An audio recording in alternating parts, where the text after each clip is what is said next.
কি যাবে না আজকে বউটাকে নিয়ে চলে আসে।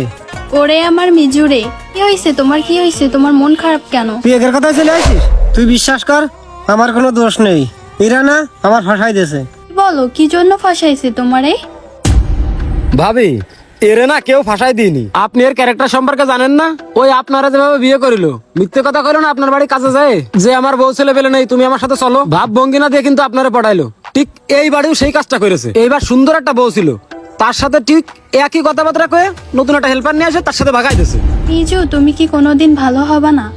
শোন না, আমি তো ভালো হয়ে গেছি। আমি যদি খারাপই হতাম তা ভাই বউটা আমি নিয়ে যেতাম তোরে থুয়ে। এ মিজান ভাই, কনে কি করছিস? সব খবর কিন্তু আমি জানি।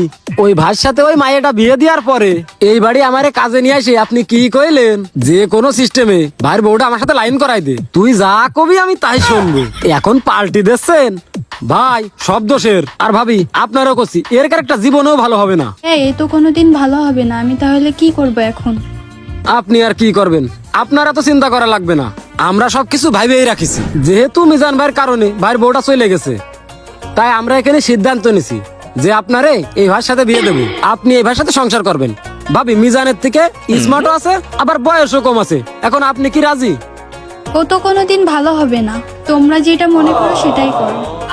বউ দেখ, 7 চক্কর 13 নদী পার হয়ে তোরে আমি পাইছি। আমি তোরে হারাতে চাই না। আর তুই ওর ভাইয়ের সাথে যাইস না। দেখ ওই মিজান, এই আচ্ছা পরের বর হাত ধরতেছিস কেন? হ্যাঁ, তোরা সবাই কোনোদিনও যাবে না। হ্যাঁ, সে এখন তোর বউ নেই, সে এখন এই ভাইয়ের বউ। এই খবরদার, এই যে হাত ধরে দিস এই শেষ। আর খবরদার কোনোদিন হাত ধরবি না কই দিলাম। শামিম, তালি যেটা করা যায় সেটা করে দাও। ভালো পছন্দ হয়েছে। এখন কথা হচ্ছে বিয়েতে তো সাক্ষী, কাজী, উকিল সবই লাগবে। তা তো লাগবেই। আপনার সাক্ষীটা না আমি দিয়ে দিবানে, কিন্তু উকিল হিসেবে কোনে পক্ষের তো একটা লোক লাগে। সেই কাজটা মিজান ভাই করুক, কি কর? হ্যাঁ, ওইটাই ভালো হবে। শামিম, আমি তোরে নিজের ভাইয়ের মতো মনে করতাম। আজ তুই আমার মুখে মার দিলি। সুখী থাকবি না, বুঝতে পারছিস? সুখী থাকবি না। এই তুই এখনো মুখ দিয়ে পটর পটর করতেছিস। তোর মানে কই দিলাম, চুপ করে থাক কই দিলাম। আমার এই বাড়ির কাজ কিটা করবে? আমার এই বাড়ির কাজ তোরই করা লাগবে। ভাই তাহলে বিয়ের সাক্ষীটা দিয়ে আমি বাড়ি চলে যাই।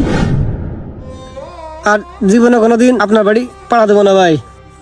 আমার বউ যে অন্য কারোর ঘরে বসবাস করবে, এটা আমি দেখতে পারবো না। আর তুই বাইরের ঘরে সুখী থাকিস। চলে গেলাম। এই কনে যাচ্ছিস? আমার এই বাড়ির কাজ শেষ করবে কিটা? এই বাড়ির কাজ তুই করছিলি আর তুই করবি। আর তোর হেল্পার হবে শামিম। কোনো জায়গায় যাওয়ার লাইন নেই তোর। শামিম, তাহলে কাজ শুরু করে দাও। তাহলে ভাই আর কি, বিয়ের কাজটা সেরে দি। আজকে বিয়ের কাজটা সেরে কালকে একবারে ফিরি ফিরি হয়ে পরশু দিন কাজে আসবেন। হ্যাঁ, আমিও ওইটা কই। তাহলে চলো। আসো শোনা বাকি কি দাঁড়ায় রয়েছ?